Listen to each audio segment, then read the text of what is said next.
播放清单，你看这个还可以排顺序哦。如果档案有标数字的话，档案标题有数字的话，可以排顺序。按住那个左边缩图的那，按住左边缩图，你看左边有那个像等于的符号有没有？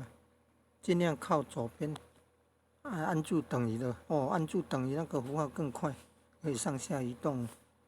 这个是在哪里呢？频道呢？从那个我的频道进去了。手机在用的程式，你看我的频道，你的频道有没有看到？那从你的频道进去的，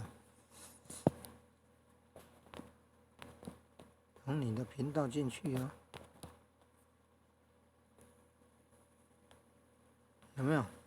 桌面上有这个，桌面上有这个 YouTube 播放程式，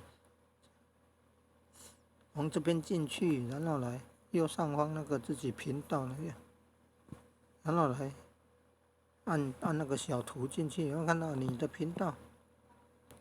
有看到你的频道吗？按你的频道，频道进去要再找到播放清单，有没有找到播放清单？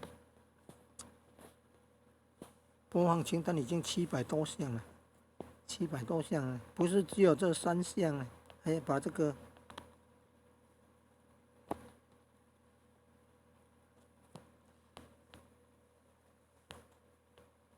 图按一下，你看可以有划线，把这个啦，像 V 的这个小符号按一下，像 V 的小符号按一下，你看就会展开。但是这个播放清单比较早期做的哦，你看还没有找到，还要按这个显示全部，还要按这个显示全部哦。你看要花很久嘞，花很久才会看到呢。好像2年前就做了，内容很多，要慢慢做啊。26时3000多万字呢，资料库里面的文字字数有3000多万。你看26时全文逐字念，你找到了吗？